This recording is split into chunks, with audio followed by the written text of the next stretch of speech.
speaker needs no introduction. LYNETTE Eastmond is the lead counsel at Eastmond & Co. She's a former senior manager at PricewaterhouseCoopers, and she's also a former government minister. And she's currently the president of the United Progress Party. So yes, Ms. LYNETTE Eastmond.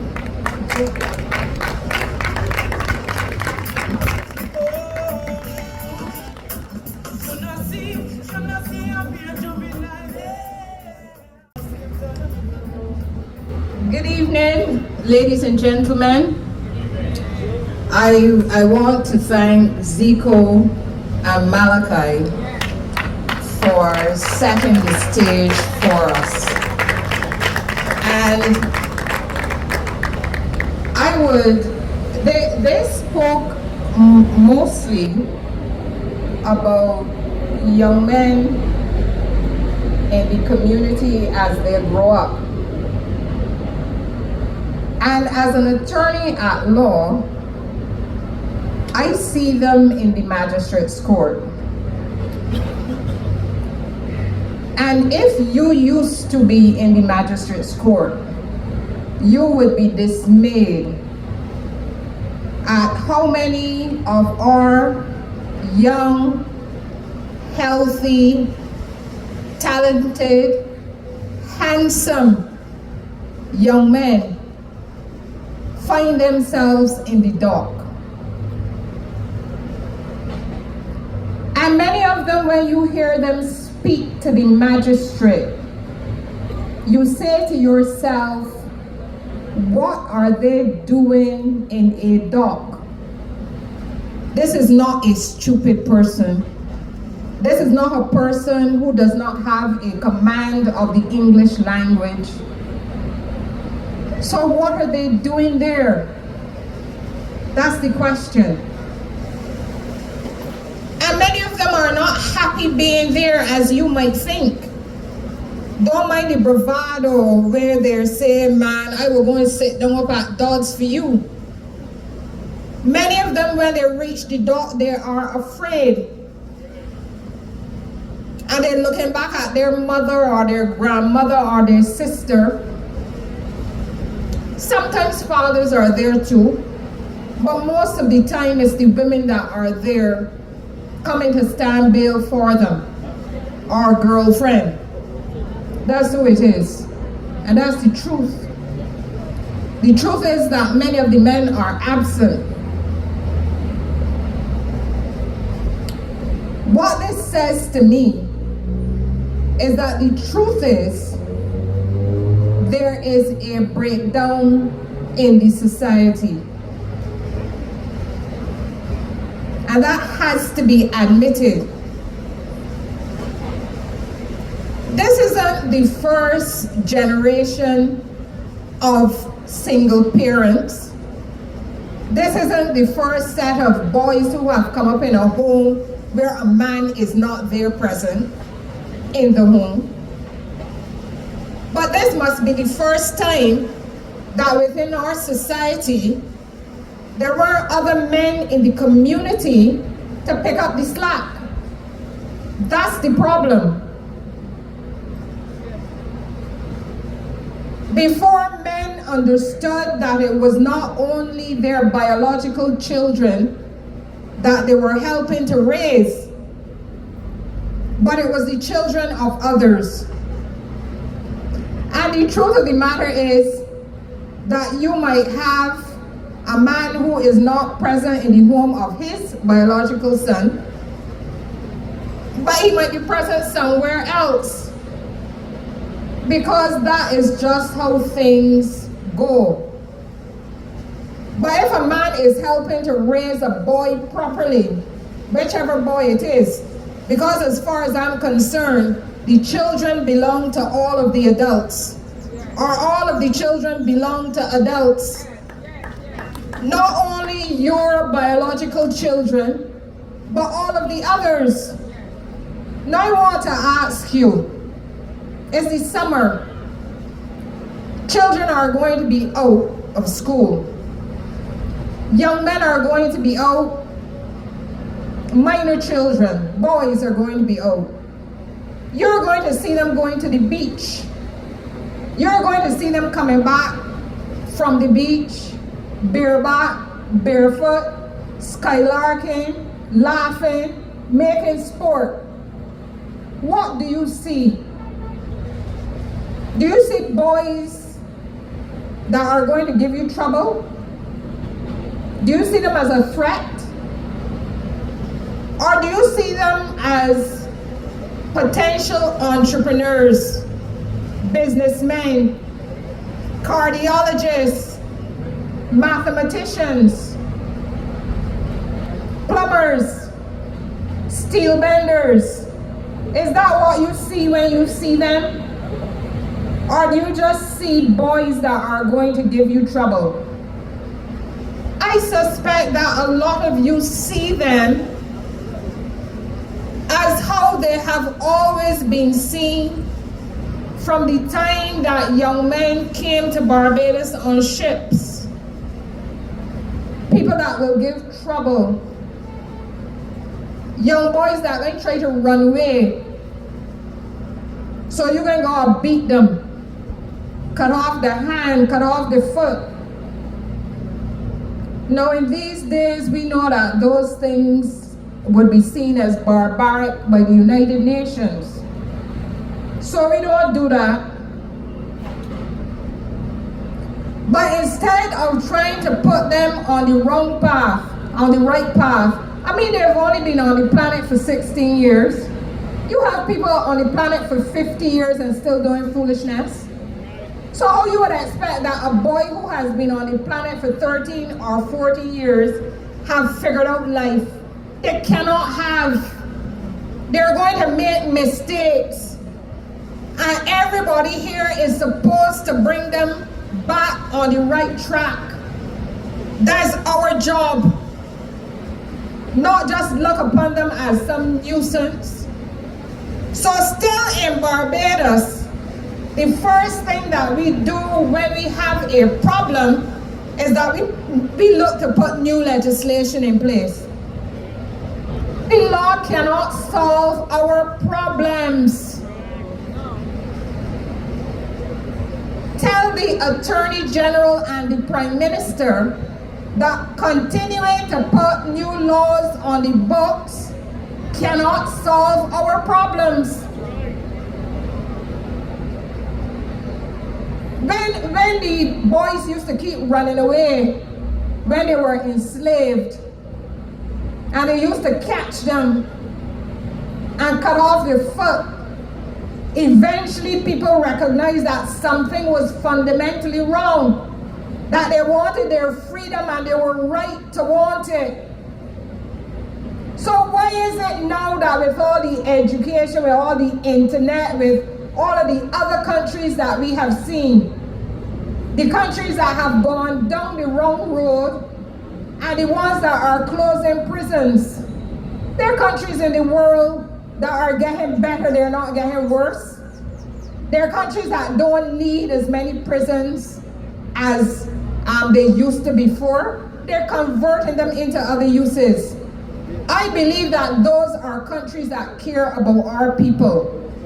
And what I'm going to say to you is that I have concluded that the majority of people you put your trust in don't care about you. They don't care about those boys on the road. When you have, during the course of the year, one football competition to give a group of people $100,000, what difference is that going to make in the long term for all of those boys that are coming out of school or being pushed out of school? Because let me tell you something else that you seem not to know. When a school decides to kick a boy out of school at 13 years old or 14 or 15, they just have a meeting in the school and they put him out. There's no consultation with the ministry. The teachers in that school don't care nothing more about the boy. The Ministry of Education don't try to find out what is happening to the boy. You have to find individuals who have a particular care and concern, somebody in the community who would take that responsibility on their shoulder and say, let me try and find something for this boy to do. I know personally of a situation where a boy was kicked out of school and his mother was not even there for the meeting with the parent. But you know why? Because they're phone at the house and leave a message with the child saying that they're going to be a meeting. The mother didn't get the message. She didn't go to the meeting. And the boy was just out of school. And it took about 3 or 4 people to find another school for that boy. And thankfully, there's still some real teachers in the system. People who care about their charges, not the ones that are in it just to make money. So that is what is happening. So the system itself, the school system, is feeding the blocks by kicking those boys out of school. If the mother is out working, what is he going to do all day long after the school kicks him out? And sometimes it doesn't have anything to do with any weapons or any drugs. For a fight, you could get kicked out of school. Ask the police officers if the schools don't be calling them to report children to them, especially young men who are involved in fights at school, not with any weapon. But the schools nowadays are sending these young men to start to criminalize them. For them to get into the magistrate's court system, where you put them in the dock to stand up. Some people might think that's helping them, but it's not helping them. It's getting them familiar with the system. And the police themselves complain too. The police want to know, why aren't the teachers dealing with this? Why not elevate it to the level of the Ministry of Education? Why call in the police to deal with minors who have not figured out life as yet? You know, the police would be there saying, well, I feel this boy do this, but, you know, somebody complains, so they have to go through the process. They have to go in front of the magistrate. Why are we doing that to our young people? Don't you care? Don't you care? I'm asking you, don't you care? If you care, why is that going on? So I said to you that there's a breakdown in the society. Because all that has been talked about, this isn't the first time in Barbados that little babies have been born and the mother working and the father in there. It was happening, must be from the beginning of time. The problem is that the structures in the society that used to help to support these young people are no longer there. Let me tell you what they used to be. Every child used to go to Sunday school. And it wasn't a matter of pushing religion. Young people benefited from church in many ways that you do not even think about. Yes, they learned the 10 Commandments, and everybody should learn that. But they also learn how to organize events. They learn how to stand up in front of a mic and read a lesson, or do poetry, or introduce a speaker, or to give a vote of thanks, or do a prayer. All of these things they learned. So when they went out in the world, they weren't doing it for the first time. They'd done it before at church. So they had the confidence that a lot of people don't have, that a lot of the young men don't have now. So that when they are approached by the gangsters and the thugs, that they could tell them no. Because they actually have a place to go, they could go to church. The churches had, all of them had youth groups. All of them. That the young people could get together. That they could raise funds. That they could learn how to open a bank account. That they could learn how to keep accounts. That they could learn how a constitution works. that they could learn how to set up a disciplinary committee and discipline themselves. You understand that all of that was being learned? I think that we don't realize how much was being done. And not only in the churches, in the clubs. In clubs that were functioning properly. The cricket club wasn't only about playing cricket. It was about raising money so that you could buy a few bats and balls. That's what it was about. The netball club, the dominoes club. And these clubs used to get together, raise money and go overseas. Go to St. Vincent and Antigua, Trinidad and Tobago, meet other Caribbean people. That's what was happening. It's not happening now like it used to. Then you had all the cultural groups across Barbados. What has happened to them? Because you've centralized everything in the NCF. Every church used to put on a play. Every youth group used to put on a play, used to put on some kind of musical extravaganza, used to put on a beauty pageant, used to put on a little calypso competition, a reggae competition. All of these kept young people engaged. If you would dare drive across or ride across or walk across Barbados at this time, and up to 10, 11 o'clock, sometimes 12 o'clock, you would see young people, minors, because it starts from when they're very young, just roaming the streets. Roaming the streets till like 11 o'clock. Doing what? Nothing. Looking to learn how to get into trouble.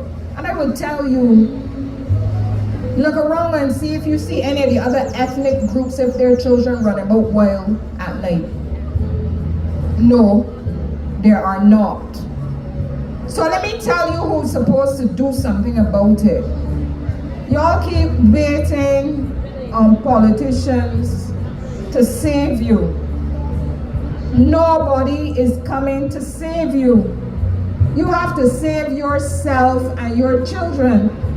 A lot of you seem to be waiting on education reform to decide if your child is going to be a success or if your grandchild is going to be a success. You better make up in your mind that you're going to make sure that your child or your grandchild is a success with or without the government.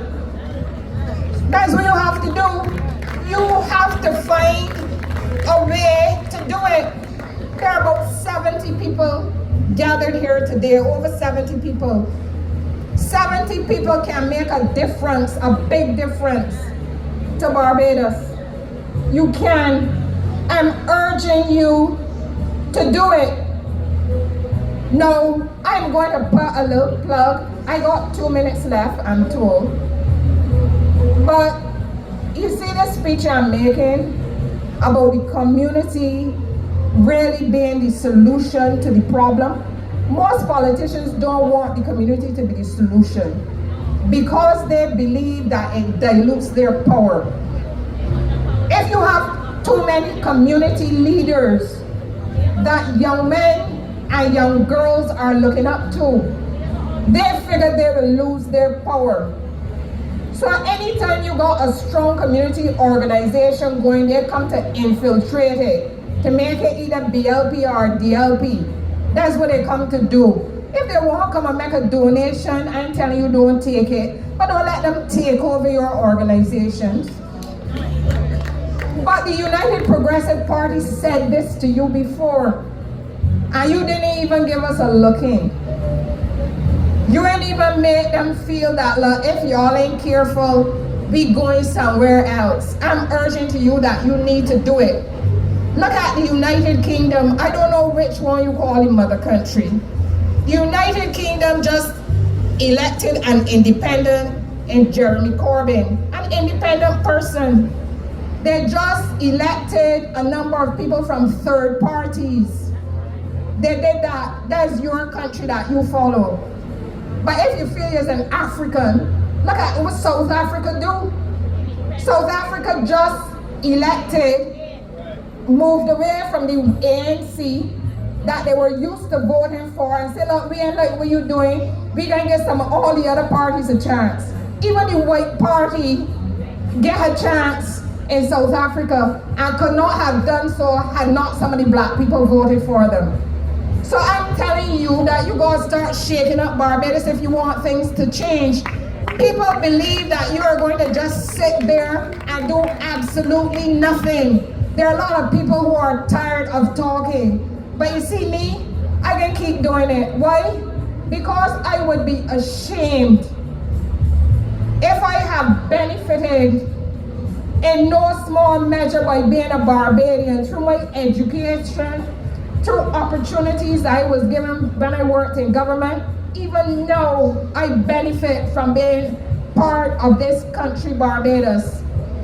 I would be ashamed and embarrassed myself if I left this country as I found it. I feel that I must leave it better than I found it. So I will continue. And anybody who wants to come and join with me and let us collaborate and let us do something to help our young people, I am here. I am willing to do it. Stop waiting on somebody to come and help you. Stop waiting on corporate Barbados. Stop waiting on the government. Nobody ain't coming to save you. You gotta look out for you, for your children and your grandchildren. Thank you.